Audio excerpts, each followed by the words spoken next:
আমি রওনা হয়েছি, বাড়িতে যাব, এর জন্য আজকের আর রাত হবে না। আর দিন শেষে ঘড়ির কাঁটায় রাত যখন আসার কথা আসবে, দিনের আলো দেখে মনে করো না রাত আর কোনো দিন আসবে না, কিন্তু রাত দেখে ভয় পাবা না, ফিরে আসলে চলবে না। রাতের অন্ধকার ভেদ করে গন্তব্যে পৌঁছাইতে হবে। তার জন্য যা যা লাগবে সঙ্গে করে নিয়ে যাও। রাস্তায় দিনের বেলায় যে গাড়ি চলে, ওই গাড়ির ভিতরে কিন্তু রাতের বেলায় চলার জন্য হেডলাইট আছে। থাকে কি থাকে না জোরে বলেন? জালেমের আবির্ভাব হবে, কাফের বেঈমান দুনিয়ার মধ্যে ইসলাম নিয়ে চক্রান্ত করবে, রাস্তাঘাটগুলি অন্ধ করা হবে, মসজিদ নিয়ে চক্রান্ত করা হবে, মাথার টুপি আর লম্বা জামা নিয়ে বিভিন্ন ধরনের কলা কৌশল কাফের আর বেঈমান অবলম্বন করবে, কিন্তু কোনো কিছু আমারে টাকাইতে পারবে না। ঈমান আর আমল নামক এই দুই সম্পদ যদি আমার কাছে থাকে, কোরআন আর হাদিস যদি আমার কাছে থাকে, মাথা উঁচু করে বীরের মতো চলবো, আর কবরে ঢুকে আল্লাহর জান্নাতের মেহমান হয়ে যাব। পরিস্থিতি খারাপ হতে পারে, পরিস্থিতি খারাপ হবে, কিন্তু আমার চিন্তা নাই, আমার কাছে লাইট আছে। কি আছে জোরে বলেন? বিভিন্ন জায়গায় শুনতেছি নাকি ডিজিটাল বোর্ডের ভিতরে ভেসে উঠতেছে একজনের নাম, সে নাকি আরো মারাত্মক রূপ নিয়ে ফিরে আসবে। আমরাও জানায় দিতে চাই, আল্লাহর জমিনে যতদিন পর্যন্ত কোরআনে কারিম থাকবে, এই জমিনের মানুষ যতদিন পর্যন্ত ফজর থেকে এশার নামাজ পর্যন্ত 5 ওয়াক্ত নামাজকে গলার মালা বানায় থাকবে, এই জমিনের মানুষ হাতের ভিতরে জুলুমের রশি নিয়ে মুখ থেকে যতদিন পর্যন্ত নারায় থাকবে, আল্লাহু আকবার বলবে, যতই শক্তি নিয়ে ফিরে আসেন টিকতে পারবেন না, বাড়াবাড়ি করবেন যত, মালিকের আদালতে কঠিন আসামি হবেন তত। গাছ যেটা যত লম্বা হবে, মালিকের বাতাস তাতে তত বেশি লাভ। রাগ করবেন নাকি চেয়ারম্যান সাহেব? বাবা অনেক চেয়ারম্যান আছে আবার রাগ হয়ে যায়, বলে হুজুর এত খোসা দিচ্ছেন কেন? খোসা না দিয়েও তো পারা যায় না। নমরুদের কথা শুনছেন? নমরুদের নাম শুনছেন কিনা? ফিরাউনের নাম শুনছেন? আমি তাফসীরে জালালাইন পড়াই ছেলেদেরকে, আমি তাফসীরে জালালাইন পড়াই। কিছু কিছু মানুষের কর্মকাণ্ড একেবারে হুবহু ফিরাউন আর নমরুদের কাজের সাথে মিলে যায়। এই যে কোরআন শরীফটা একটু হাতে নেব, এই কোরআন শরীফ হাতে নিলাম, পারা বের করলাম, 19 নম্বর পারা, পেজ নাম্বার হলো 6 নম্বর পেজ, 19 নম্বর পারা 6 নম্বর পৃষ্ঠা। হযরতে মূসা আলাইহিস সালাম ফিরাউনের কাছে গেছে। ফিরাউনের কাছে যে মূসা আলাইহিস সালাম ফিরাউনকে বলল যে আপনি তো বনি ইসরাইলের উপরে জুলুম করতেছেন, তো এই বনি ইসরাইলকে আপনি আমার সাথে দিয়ে দেন, আপনার এলাকা ছেড়ে আমি এদেরকে নিয়ে সিরিয়ায় চলে যাব। তো ফিরাউন তখন বলতেছে, ক্বালা ইন্না রাসূলাকুমুল্লাযী উরসিলা ইলাইকুম লা মাজনুন লাইন ইত্তাখাযতা ইলাহান গায়রি লা আজআলান্নাকা মিনাল মাসজুনিন। ফিরাউনকে বলা হলো, ফিরাউন বলল যে তুমি যদি এই দাওয়াতের কাজ এবং আমার বিপক্ষে যে কথাগুলো বলো, তুমি যে আমার বিপক্ষে আর একজন রবের কথা বলতেছো, এর থেকে যদি তুমি না ফেরো তাহলে তোমাকে জেলখানায় আটকানো হবে। কোথায়? এই যে মাসজুন, মাসজুন মানে কি? জেলখানা না, জেলখানায় আটকানো হবে। সূরাতুশ শুআরা 29 নম্বর আয়াত, জেলখানায় আটকানো হবে।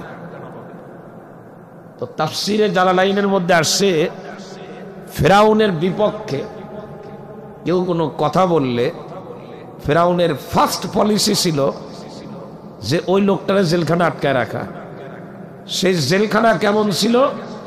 স্পষ্টভাবে তাফসীরের কিতাবে লেখা, তাহতাল আরদি, জেলখানাটা ছিল মাটির নিচে। আমি ও শব্দ বলবো না, আপনারা মিলাই নেবেন। শোনো বাবা, শোনো, আগে কথা শোনো যুবক ভাইরা।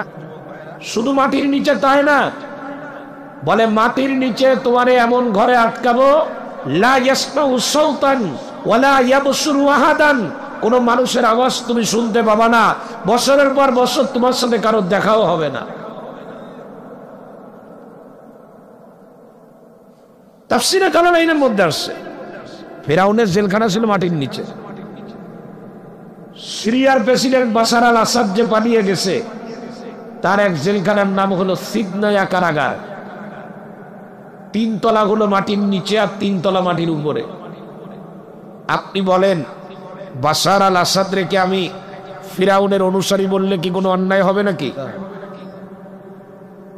আমার দেশে নিরপরাধ নিরীহ মুসলমানদেরকে যারা অন্যায়ের বিরুদ্ধে কথা বলেছে তাদেরকে আয়না ঘর নামক যে ঘরে আটকানো হয়েছিল, 10 বছর পর্যন্ত একজন তার পরিবারের সাথে কথা বলতে পারি নাই। এ জাতীয় লোক যিনি করেছেন, আমি নাম নেব না তার, আমি যদি বলি তার কানেক্টিং সম্পর্ক রয়েছে ফিরআউনের সঙ্গে, আমি কি কোনো ভুল করব নাকি? বাস্তবতা। ফিরআউন পারে নাই জুলুম করে টিকে থাকতে। পৃথিবীতে কেউ যদি কোনোদিন নিজের ফিরআউনের ওই ধারায় নিয়ে যেতে চায়, ফিরআউন পানিতে ডুবে মরছে, সেও পানিতে ডুবে মরবে। খোদার কসম করে বলি, এর বাহিরে যাওয়ার কোনো চিন্তা করা যাবে না। আমি পৃথিবীতে কোনোদিন নিজের জালেম বানাবো না, আমি পৃথিবীতে কোনোদিন অন্যায়কারী হব না, আমি মানুষকে কোনোদিন কষ্ট দেব না, আমার মুখ দিয়ে কারোর কোনোদিন গালিগালাজ করব না। এই পৃথিবীর মানুষ আমার দ্বারা কোনোদিন কষ্ট পাবে না, আমিও কোনোদিন কষ্ট পাবো না। আমি যদি কারোর ভাতের প্লেট কেড়ে নিই, আপনি লিখে রাখেন আপনার ভাতের হাঁড়ি কেড়ে নেওয়া হবে। আপনি যদি কোনো মহিলাকে বিধবা বানান, আপনার স্ত্রীও বিধবা হবে। আপনি যদি কোনো সন্তানকে পিতার কেড়ে নিয়ে এসে চোখের পানি ফেলায় দেন, আপনার সন্তান আপনার জন্য কাঁদবে। আপনি যেমন করবে তেমন পাবেন, হয়তো যার সাথে করছেন সেই আপনারে করবে, না হোক কুল কায়নাতের মালিক আপনারে দুনিয়ায় শিক্ষা দেবে। এটা আল্লাহর শিক্ষা। আমি কোনোদিন কাউরে মারব না, আমার কারণে ভাতের প্লেট পড়ে থাকবে আর লোক তালাশ করে পাওয়া যাবে না। আমরা কোনো ভাতের প্লেটকে এতিম করব না, আমরা করব না। পালিয়ে গেছেন যারা, আমরা তো যাইতে বলি নাই আপনাদের, কেন পালিয়ে গেছেন কোনদিন বলি নাই, বরং আল্লাহর কাছে দোয়া করতেছি, হে আল্লাহ, যাদেরকে তুমি ইতিকাফের নিয়াতে বিভিন্ন জায়গায় গোপনে বসায় রাখছো, সবগুলারে কোরআনের খাতেম বানায় তারপরে বাড়িতে ফিরায় দাও। আমরা দোয়া করতেছি আপনাদের জন্য। চেয়ারম্যান সাহেব রাগ করবে কিনা আমি জানি না। আমি মাহফিলে স্পষ্ট কথা বলতেছি, আগামীর বাংলাদেশ এমন একজন মেম্বার বানাবেন যিনি 5 ওয়াক্ত নামাজ পড়াইতে পারেন। এমন লোককে চেয়ারম্যান বানাবেন যিনি একেবারে নির্ভয়ে জুমার নামাজের ইমামতি করবেন। এমন একজনকে এমপি বানাবেন যিনি নির্ভয়ে ঈদের নামাজ আর জানাজার নামাজের ইমামতি করবেন। এই বাংলাদেশ আর কোন চোর বাটপারে দেখতে চায় না, আমরা দেখতে চাই না। যাদের মাহফিল ভালো লাগে না, এটা তো কঠিন কিছু না। আমি তো চেয়ারম্যান হব না, আমি মেম্বার হব না, আমার এমপি হওয়ার কোনো লালসা নিজের ভিতরে নাই। কারণ আল্লাহ তাআলা চেয়ারম্যান, মেম্বার, এমপি, মন্ত্রী এগুলি হওয়ার মতো যে চেতনা, সে চেতনা আল্লাহ আমার ভিতরে দেন নাই। আমি এগুলো লালন করি না। তবে হ্যাঁ, আমার আল্লাহ যদি কোনোদিন আমাকে বসায় দেয়, সেদিন কোরআন আর হাদিস দিয়ে দায়িত্ব পালন করে পৃথিবীকে দেখায় দেন। প্রিয় ভাইরা, ফিরআউন পৃথিবীতে টিকতে পারে না, জেলখানা বানায়ও, আয়না ঘর বানায়ও, সিদনা কারাগার বানায়ও, বাশার আল আসাদ টিকতে পারে না। আপনি নমরুদের কথা বলেন, কোরআনে কারিমের 14 নম্বর পারা সূরাতুন নাহলের ভিতরে আসছে। ইব্রাহিম আলাইহিস সালামকে নমরুদ বলল, আচ্ছা তুমি যে কথাগুলো বলো, এই কথাগুলো তোমাকে কে বলে দেয়? হযরত ইব্রাহিম আলাইহিস সালাম বললেন, আমি যা বলি এর একটা কথাও নিজের থেকে বলি না, সব আমাকে আরশের মালিক বলে দেয়। নমরুদ বলে, দাঁড়া, যে জায়গা দিয়ে তুই কথা নিয়ে আসিস তারে আগে মারবো। কারে মারবে? পাগলের তো মাথায় কিছুটা বুদ্ধি থাকে, এই বুদ্ধিও নাই। প্রিয় ভাইরা রে আমার, সূরাতুন নাহলের ভিতরে আসছে ফাআতাল্লাহু বুনিয়ানাহুম মিনাল কওয়াইদি ফাখাররা আলাইহিমুস সাকফু মিন ফাওকিহিম ফাআতাহুমুল আযাব। এই আয়াতের ভিতরে আসছে নমরুদ বিল্ডিং বানালো, অনেক উঁচু বিল্ডিং। উদ্দেশ্য হলো বিল্ডিং এর ছাদের উপরে উঠবে, তীর আর ধনুক দিয়ে ইব্রাহিমের আল্লাহরে মেরে ফেলবে। কাকে মারবে? কথা বলে না, কাকে মারবে বলেন? নমরুদের আল্লাহরে মারবে। কাকে মারবে? তো ছাদের উপরে উঠে তীর আর ধনুক নিয়ে মারছে। তো তীর আর ধনুক দিয়ে যখন মারার জন্য ছাদের উপরে উঠছে দলবল নিয়ে, তো আল্লাহ তাআলা তখন বাতাসকে হুকুম দিলেন, এ বাতাস একটু গতি বাড়াও, যে বিল্ডিংটা দাঁড়ায় আছে এটারে ফেলে দিতে হবে। জমিনরে বললেন, জমিন তুমি কেঁপে ওঠো। জমিনের মধ্যে কম্পন তৈরি হলো, আর প্রচন্ড বাতাসের কারণে বিশাল বড় এই বিল্ডিং মুহূর্তের ভিতরে জমিনের মধ্যে পড়ে গেল। শুধুমাত্র নমরুদ বেঁচে থাকলো, আর বাকি যেগুলো আছে সব শেষ, একটাও তো আর বাঁচে নাই। আল্লাহ রাব্বুল আলামিন চাইলে নমরুদরেও সেদিন মারতে পারতেন। নমরুদের চেলাবেলা গুলারে মারলেন আর নমরুদরে বাঁচায় রাখলেন। তার মানে আমার মালিক দেখায় দিলেন, নমরুদ তোরে মারবো এমন জিনিস, এমন এক প্রাণী দিয়ে যা তুই নিজেও চিন্তা করিস না।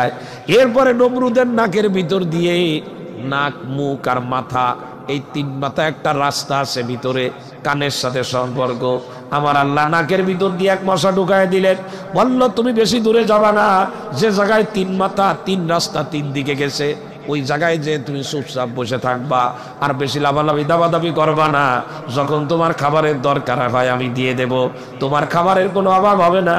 তোমার কাজ হলো নমরুদের মাথার ভিতরে তিন মাথায় বসে বসে হালকা ছোট ছোট করে নাড়াচাড়া দিবা, আর নমরুদের মাথার ভিতরে অস্বস্তি লাগবে। কানের ভিতরে যদি পিপিলিকা ঢোকে কামড়ানো লাগে? কানের ভিতরে ঢুকে পিপিলিকা যদি সুন্নত তরিকায় খুব নিয়ন্ত্রণ তান্ত্রিক ভাবে হাইটে বেড়ায়, তাতেই আপনার শীতের রাত্রের ঘুম ভাঙে না? ভাঙে না? কথা বলে না, নাকি ঘুম থাকে? আপনার ঘুম ভাঙানোর জন্য পিপিলিকার কি কোনো মিছিল করা লাগছে? পিপিলিকা শুধু জাগা মতো ঢুকে সুন্নাত তরিকায় হেঁটে বেড়াচ্ছে। কি তরিকায়? সুন্নাত তরিকায় হাঁটা, বোঝেন তো? মানে খুব বেশি দৌড় দিচ্ছে না, আস্তে আস্তে কানের ভিতরে হেঁটে বেড়াচ্ছে। তো ঘুম ভেঙে গেছে, ঘুম ভেঙে যায়, ভালো লাগতেছে না, এরকম এরকম এরকম এরকম করে, কিন্তু কানের ভিতরে পিপিলিকা বের হয় না। এরপরে সরষের তেল দিল, দিয়ে গাবাগাবি করলো, গ্রাম অঞ্চলে মা চাষিরা যা যা করে, কিন্তু তারপরেও বের হয় না।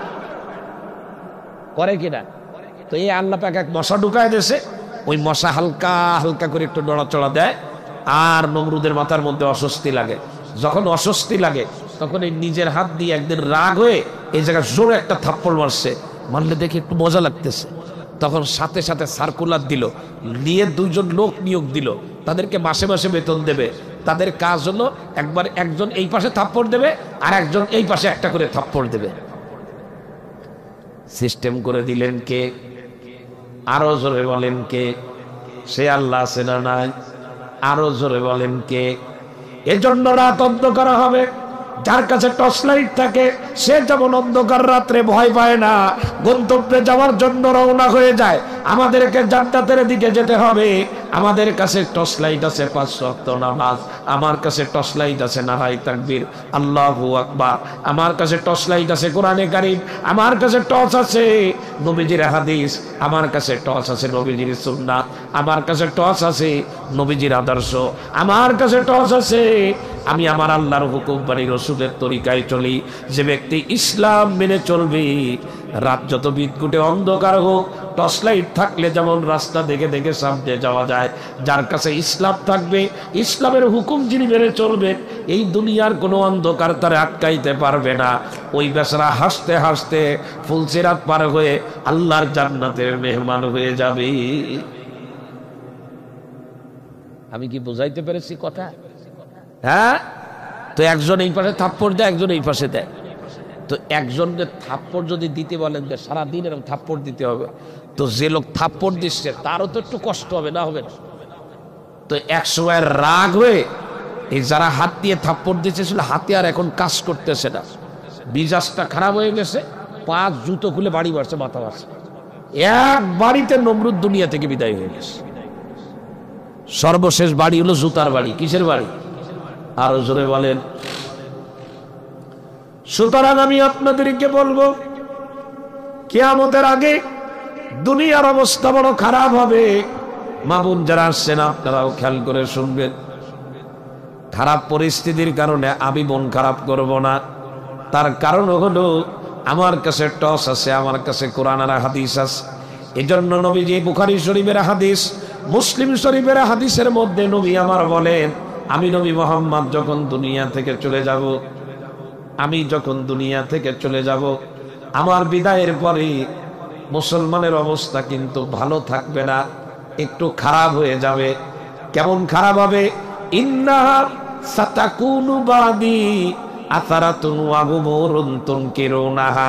নবী আমার বুখারী মুসলিম শরীফের হাদিসের মধ্যে বলেন, আমি যখন দুনিয়ায় থাকবো না, আমি দুনিয়া থেকে চলে যাব, তখন মুসলমানের জন্য দুনিয়াটা আস্তে আস্তে খারাপ হয়ে যাবে, পরীক্ষার জায়গা হয়ে যাবে।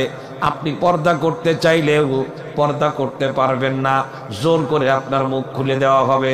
আপনি 5 ওয়াক্ত নামাজ পড়তে যাবেন, কিন্তু আপনাকে নামাজ পড়তে দেওয়া হবে না, জোর করে আপনার নামাজ থেকে দূরে রাখা হবে। আপনি নারায়ে তাকবীর আল্লাহু আকবার চমৎকার স্লোগানটা দেবেন মুসলমানের হিসাবে, আপনাকে স্লোগান দিতে দেওয়া হবে না, আপনাকে বাধা দেওয়া হবে। আপনি লম্বা দাড়ি রাখবেন, রাখতে দেওয়া হবে না, দাড়ি নিয়ে ঠাট্টা বিদ্রুপ করা হবে। দাড়ি মুখে মানুষগুলোরে 2 নাম্বার মানুষ হিসাবে দেখানো হবে। আপনার জন্য দাড়ি রাখাও কষ্ট হয়ে যাবে। আপনি আপনার অধিকারের ব্যাপারে মানুষের কাছে যাবেন, হাসপাতালে যাবেন, ডাক্তার আপনারে ঠিক মতো চিকিৎসা দিবে না। আপনি যদি রাজনীতির মাঠে থাকেন, আপনি ভোটে দাঁড়াবেন, ইসলাম মেনে চলেন, আপনারা কেউ ভোট দেবে না।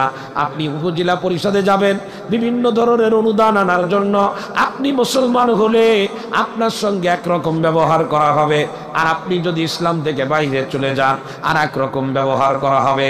আল্লাহর নবী বলেন, আমি যখন দুনিয়ায় থাকবো না, এই দুনিয়ার ভিতরে এ জাতীয় বহু অন্যায় অপরাধমূলক কাজ চলতে থাকবে। সাহাবীরা বললেন, ইয়া রাসূলুল্লাহ, তখন আমাদের দায়িত্ব কি?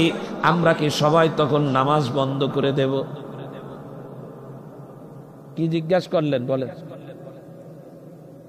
আমরা কি করব? আমাদের কাজ কি তখন?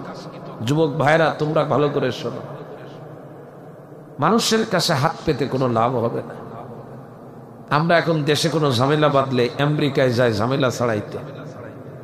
কেউ আমেরিকায় যায়, কেউ ইন্ডিয়ায় যায়, কেউ পাকিস্তানে যায়। আমাদের জিন্দেগির সফলতা আমার আল্লাহ আমেরিকার হাতেও দেন নাই, ইন্ডিয়ার হাতেও আমার আল্লাহ দেন নাই। আমাদের জিন্দেগির সকল সফলতা আমার আল্লাহ, আল্লাহর হুকুম পালনের মধ্যে আল্লাহ তাআলা রেখে দিয়েছে। আমি বুঝাইতে পারবো কিনা জানি না। এই রাত্রে শীতের ভিতরে উঠবেন না আপনারা, খেয়াল করেন। আপনি আপনার অধিকার খেয়াল করেন। আমার দিকে মানুষের কাছে হাত দেবে না, মানুষ আপনাকে দেবে না। আপনি হোটেলে যাবেন, 10 জন লোক বসা, আপনিও তার মধ্যে একজন, 10ম জন আপনি, সবাইরে চা দেবে, আপনাকে দেবে না। মানে এক ধরনের অবিচার, অন্যায়, জুলুম দুনিয়ার মধ্যে সে যাবে একেবারে। আল্লাহর নবী বলেন, যা তোমরা মেনে নিতে পারবে না, তোমাদের কষ্ট হবে। কথা বল বুঝাইতে পারি নাই মনে হয়, কথা বুঝাইতে পারি নাই মনে হয়। ন্যায় বিচার থাকবে না, ন্যায় বিচার থাকবে না। দলীয় লোকের জন্য একরকম বিচার, আমার দলের বাহিরের লোক হইলে তার জন্য আর একরকম বিচার। জাপার মুসলমানেরা প্রত্যেকেই চেষ্টা করবেন, আব্দুল কুদ্দুস আপনাদেরই সন্তান, এই কথাগুলো যদি আর একজনের কাছে পৌঁছানো যায়। মানুষের কাছে হাত পাতবেন, আপনারা হাত খালি ফেরত আসবে, কাঙ্ক্ষিত জিনিস আপনাকে দেওয়া হবে না, এমন অবস্থা হবে। নবীজি বলেন, আমি চলে যাওয়ার পর সাহাবায়ে কেরাম প্রশ্ন করলেন, ইয়া রাসূলুল্লাহ, এই অবস্থা যখন দুনিয়ার ভিতরে হবে, তখন আমাদের করণীয় কি? আমাদের করণীয় আমি তো চাকরি করি না, অফিস আদালতে তো উঠা বসা, বোরকা পরে, বোরকা, মেধাবী মেয়ে বোরকা পরে, মাথা থেকে পাততলা পর্যন্ত ঢাকে, হাত মোজা পরে, পা মোজা পরে, যার তার সাথে কথা বলে না, বিনা প্রয়োজনে তার মুখ থেকে একটা শব্দও শোনা যায় না, হেভি রেজাল্ট, ভাইবা বোর্ডের থেকে বাদ দিয়ে দেয়। আপনার মতো ধার্মিক লোক আমাদের এখানে চলবে না, আপনার মতো ধার্মিক লোক আমাদের এখানে, ভাই কথা বলবো না, আপনার মতো ধার্মিক লোক আমাদের এখানে চলবে না। ইউনিয়ন পরিষদে গেছেন, চেয়ারম্যান যদি উত্তরপাড়া চেয়ারম্যান হয়, বাপদাদাদের বিনা ভোটের চেয়ারম্যান, আপনি জন্ম নিবন্ধন কার্ড আনতে গেলে মনে হবে যে জন্ম না হয় ভালো ছিল। রাগ করলেন আমার কথায়? প্রিয় ভাইয়েরা, এরকম অবস্থা হবে দুনিয়া। আপনি মনে করেন না যে এরকম অবস্থা হবে না, নবীজি বলেন এরকম হবে, যা তোমরা মেনে নিতে পারবা না, কষ্ট হবে তোমাদের। সাহাবীরা বললেন হুজুর তখন আমরা কি করব, আমাদের মানে ওদের বিরুদ্ধে লড়াইয়ে নামবো কিনা, আমাদের তখন করণীয় কি? তো আল্লাহর নবী বললেন তোমাদের করণীয় হলো তখন তুআদ্দুনাল হাক্কাল্লাযী আলাইকুম। একটু খেয়াল করবেন, আমি আমার কথা বলতেছি না, আমার কথা বলার আমার অভ্যাস কম। তুআদ্দুনাল হাক্কাল্লাযী আলাইকুম, তুআদ্দুনাল হাক্কাল্লাযী আলাইকুম, এর বাংলা অর্থ হলো আল্লাহ পাক তোমাকে যে জিম্মাদারি দিয়েছেন, দায়িত্ব দিয়েছেন, সেই দায়িত্বগুলো তুমি সুন্দরভাবে সঠিকভাবে পালন করবা, এটা হলো তখন তোমার 1 নাম্বার দায়িত্ব। তাহলে পরিস্থিতি যখন খারাপ হবে তখন আমার 1 নাম্বার দায়িত্ব হলো যে আমার মালিক আমাকে যে দায়িত্বগুলো দিয়েছেন ওই দায়িত্বগুলো আমি সঠিকভাবে পালন করব, এটা হলো আমার দায়িত্ব। আমার মালিক আমারে কি দায়িত্ব দিয়েছেন? ধরেন আমি তো রাজা বাদশা না, খেয়াল করতে হবে আমার দিকে। আজকের এই দিন পর্যন্ত আমার যে অবস্থান, আমি যা করি আমার মালিকের পক্ষ থেকে আমার উপরে দায়িত্ব কি? দৈনন্দিন 5 ওয়াক্ত নামাজ আমার মালিকের পক্ষ থেকে আমার উপরে দায়িত্ব হলো আমি খাবো তো ডান হাতে খাবো। আমার মালিকের পক্ষ থেকে আমার উপরে দায়িত্ব আমি চোখের গুনাহ করব না, হাতের গুনাহ করব না, পায়ের গুনাহ করব না। আমার মালিকের পক্ষ থেকে আমার উপরে দায়িত্ব হলো মাথা থেকে পাততলা পর্যন্ত আমি একজন মহিলা, আমি ঢেকে তারপরে চলবো। আমার মালিকের পক্ষ থেকে আমার উপরে দায়িত্ব হলো আমি কোরআনে কারিম তেলাওয়াত করব। মালিকের পক্ষ থেকে দায়িত্ব হলো কোরআনে কারিমের বাংলা অর্থ পড়ব। মালিকের পক্ষ থেকে দায়িত্ব হলো কোরআনের মেসেজগুলো আমার জীবনে আমি বাস্তবায়ন করব। মালিকের পক্ষ থেকে আমার উপরে দায়িত্ব হলো এই কোরআনের আইন বাংলাদেশের টেকনাফ থেকে তেতুলিয়া পর্যন্ত বাংলাদেশের আইনের বই বানানোর জন্য, এই বাংলাদেশের সংবিধান বানানোর জন্য আমি আমার জায়গা থেকে চেষ্টা করে যাব। এটা হলো আমার দায়িত্ব, এটা আমার দায়িত্ব। আমরা ইন্টারনাল আলোচনা করি, আভ্যন্তরীণ আলোচনা। এই যারা বসা আছেন এখন যদি আমি প্রশ্ন করি যে আপনাদের কার কার বাড়িতে কোরআন শরীফ আছে, আমরা হয়তো সবাই হাত উঁচু করতে পারবো না। যদি আমি বলি আজকে ফজরের থেকে শুরু করে এশা পর্যন্ত 5 ওয়াক্ত নামাজ আমরা কে কে পড়েছি, হয়তো আমরা সবাই হাত উঁচু করতে পারবো না। আমি যদি বলি দোয়া কুনুত নামে একটা দোয়া আছে, বেতের নামাজের 3য় রাকাতে পড়া হয়, আমরা কে কে আসি দোয়া কুনুত পড়তে পারবো, হয়তো আমরা অনেকেই এখনো দোয়া কুনুত কোনোদিন একদিনও পড়ি নাই। আমি যদি প্রশ্ন করি চোখের গুনাহ করা যাবে না, মালিক আমারে দায়িত্ব দিয়েছে, আমরা চোখের গুনাহ করেছি কিনা, হয়তো আমি আমার নিজেরে বলতে পারবো না যে আমি চোখের গুনাহ করি নাই। আমি যদি বলি আমি কারোর অধিকার নষ্ট করব না, হয়তো আমাদের হাত উঁচু করা কঠিন হয়ে যাবে। এ প্রিয় ভাইয়েরা, আমার আল্লাহ আমাকে যত দায়িত্ব দিয়েছেন, আল্লাহর নবী বলেন ওই দায়িত্বগুলো তোমরা ঠিক মতো পালন করবা। এখন আমার যা দরকার, আমার চাউল দরকার, আমার একটা জন্ম নিবন্ধন কার্ড দরকার, আমাদের রাস্তায় ইট বসানো দরকার, ঈদগাহ করব, 1 টন চাউলের দরকার। আমার যত চাওয়া আছে, আমার যত চাওয়া মানে আমার যত দরকার আছে, সেগুলো আমারে কে দেবে? আমি তো আল্লাহর দেওয়া দায়িত্ব পালন করতেছি, তো আমার চাওয়াগুলো আমারে কে দেবে?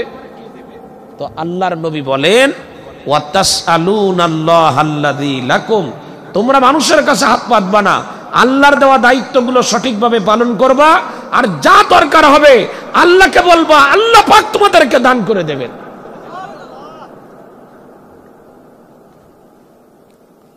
মহিলাদেরকে বলি, যুবকদেরকে বলি, বাপজান আপনারা যারা আছেন আপনাদেরও বলি, যদি আপনারা রাগ না করেন, কষ্ট নিবেন না, আমি শেষ করে দেব, খুব বেশি লম্বা করব না।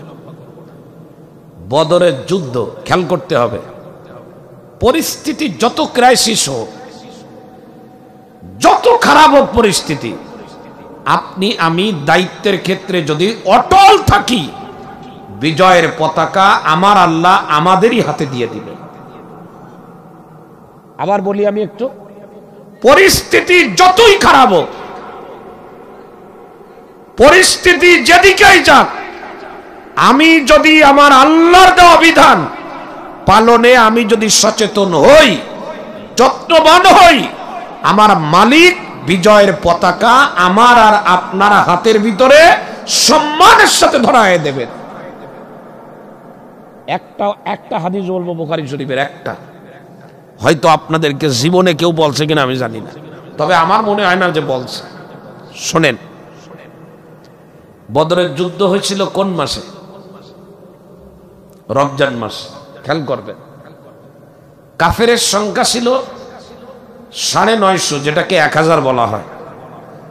মুসলমানের সংখ্যা মাত্র 313 জন। খেয়াল করবেন, কয় ডবল? কাফেররা 1000 যারা যুদ্ধ করতে গেছে, 1000-এর কাছে 1000 ঘোড়া ছিল।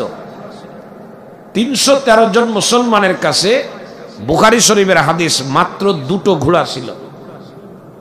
তুলনা করেন, কাফেররা 1000-এর কাছে 1000 তলোয়ার ছিল, মুসলমান 313 জনের একজনের হাতেও তলোয়ার ছিল না, সর্বোচ্চ ছিল খেজুরের ডাল।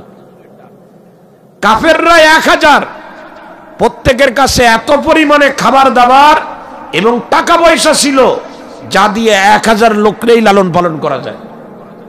মুসলমানের কাছে টাকা পয়সা তো ছিলই না, পানি ছিল না, খাবারও ছিল না পর্যাপ্ত পরিমাণে।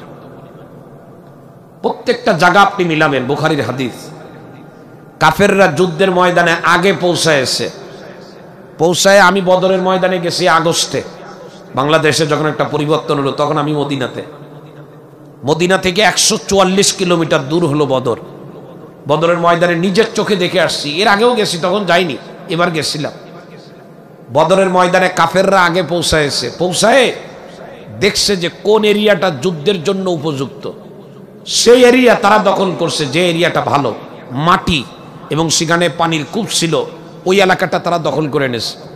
মুসলমান দেরি করে আসছে, এখন ওনারা যে এরিয়া পেয়েছে সাহাবীরা, এই এরিয়া হলো বালু মরুভূমি, বালু হাঁটু পর্যন্ত বালু, তার ভিতরে হাঁটাই যায় না স্বাভাবিকভাবে, তো যুদ্ধ করবে কিভাবে?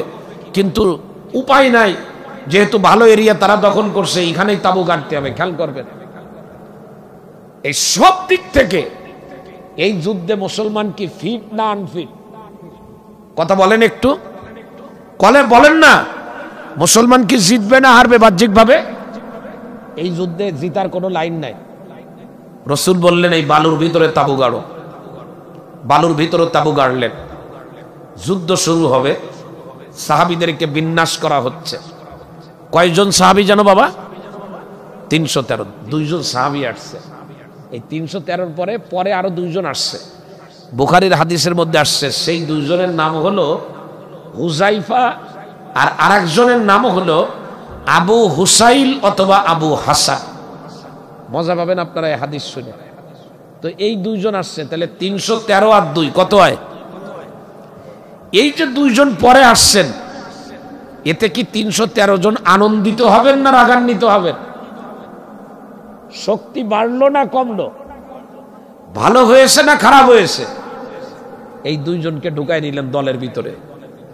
ঢুকানোর পরে এবার সাজাচ্ছে যে কিভাবে কি যুদ্ধ হবে। তো এর মধ্যে এই 2 জনের ভিতরে একজন হযরতে হুযাইফা রাসূলকে বলতেছে, ইয়া রাসূলুল্লাহ, আমরা দুইজন যে মদিনা থেকে আলাদা আসছি, পথে আমাদেরকে কাফেররা আটকায়ছিল। হুজুর বললেন, কাফেররা আটকানো তো আসলে কিভাবে? বলে, ওরা আমাদেরকে আটকায় জিজ্ঞাসা করলো যে তোমরা দুইজন কি মুহাম্মাদের পক্ষ হয়ে কাফেরদের বিরুদ্ধে যুদ্ধ করার জন্য যাচ্ছ?